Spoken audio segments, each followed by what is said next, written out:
بسم اللہ الرحمن الرحیم۔ السلام علیکم عزیز طلباء و طالبات، آج کا ہمارا ویڈیو لیکچر نمبر 9 جماعت نحم کی اسلامیات کی کتاب کے پہلے حصے سورہ انفال کے رکوع نمبر 4 سے متعلق ہے۔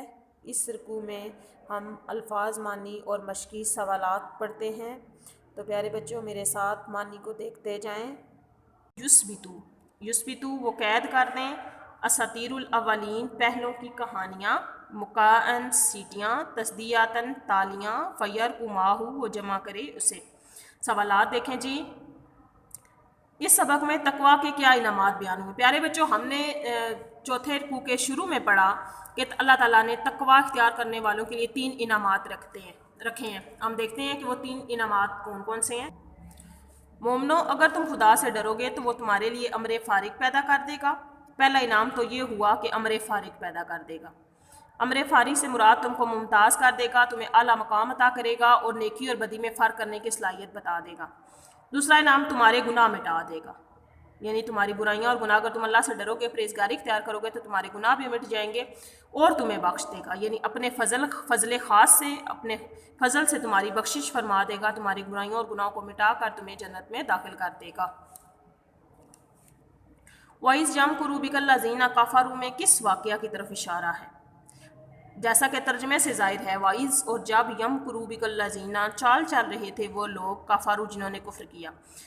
یہ جو کفار تھے وہ چال چلتے تھے حضور پاک صلی اللہ علیہ وسلم کے بارے میں۔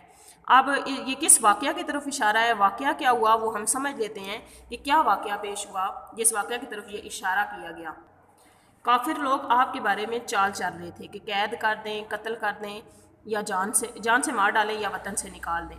یہ اس واقعہ کی طرف اشارہ ہے پیارے بچوں کہ جب ہجرت مدینہ کے وقت کفار آپ صلی اللہ علیہ وسلم کے خلاف تدبیریں کرتے تھے، سوچتے تھے، کبھی کہتے تھے کہ آپ صلی اللہ علیہ وسلم کو ہم کسی جگہ قید کر دیتے ہیں، کبھی کہتے تھے کہ آپ صلی اللہ علیہ وسلم کو جان سے ہی مار ڈالتے ہیں، اور کبھی کہتے ہیں کہ آپ صلی اللہ علیہ وسلم کو جلا وطن کر دیتے ہیں۔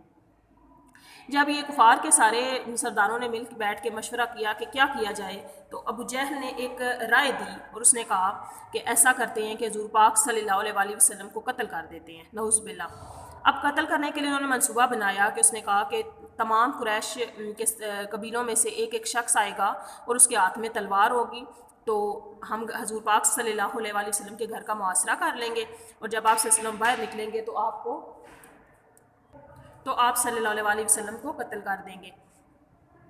ہوا کچھ یوں کہ آپ صلی اللہ علیہ وسلم کو جب کفار نے آپ کے گھر کا محاصرہ کیا تو اللہ تعالیٰ نے آپ صلی اللہ علیہ وسلم کو بروقت ہجرت کا حکم دے دیا، حضرت جبرائیل کے ذریعے آگاہ فرما دیا، تو آپ اللہ کے حکم سے جب اپنے گھر سے باہر نکلے تو کفار کو اپنے گھر کے ارد گرد پایا، تو آپ صلی اللہ علیہ وسلم نے اللہ کے حکم سے کچھ پڑھ کے ان کی طرف پھونکا تو کفار بدحواس ہو گئے، انہیں نظر ہی نہیں آیا۔ اللہ تعالیٰ نے ان کو سلا دیا اور آپ ان کے سامنے سے گزر کر چلے گئے۔ آپ حضرت ابوبکر کے ساتھ مدینہ کی طرف روانہ ہو گئے۔ اس طرح پھر آپ صلی اللہ علیہ وسلم نے غار ثور میں 3 دن قیام کیا اور اس کے بعد مدینہ منورہ کی طرف روانہ ہو گئے۔ یہ اس واقعہ کی طرف اشارہ ہے کہ جب کفار آپ کے بارے میں چال چل رہے تھے تو ادھر وہ چال چل رہے تھے اور ادھر اللہ چال چل رہا تھا، اور خدا سب سے بہتر چال چلنے والا ہے۔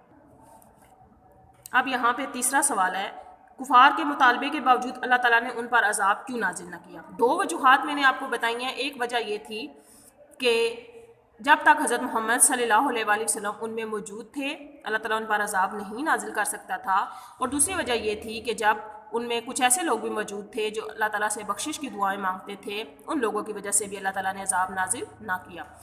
اللہ ایسا نہ تھا کہ جب تک آپ صلی اللہ علیہ وسلم ان میں موجود ہوں ان پر عذاب نازل کرتا، اور نہ ایسا تھا کہ وہ بخشش مانگیں اور انہیں عذاب دے۔ عبارات کا مفہوم، وما کان اللہ لیعذبہم وانت فیہم وما کان اللہ معذبہم وہم یستغفرون، اور خدا ایسا نہ تھا کہ جب تک آپ صلی اللہ علیہ وسلم میں موجود تھے انہیں عذاب دیتا، اور نہ ایسا تھا کہ وہ بخشش مانگیں اور انہیں عذاب دے۔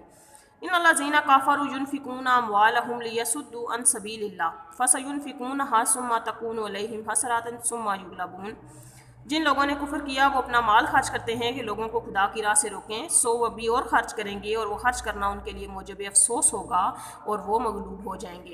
یعنی کافر لوگ اللہ تعالیٰ کی راہ سے روکنے کے لیے لوگوں کو خرچ کرتے ہیں، اسلام کے خلاف لڑائیاں کرنے کے لیے اپنا مال دیتے ہیں، مسلمانوں کے خلاف جنگ کرنے کے لیے اسلحہ بناتے ہیں، اسی طرح مختلف طریقے سے اپنا مال خرچ کرتے ہیں تاکہ وہ اسلام کو روک سکیں، مسلمانوں کو روک سکیں، تو ان کا یہ خرچ کرنا ان کے لیے موجب افسوس ہو جائے گا اور ایک دن وہ مغلوب ہو جائیں گے۔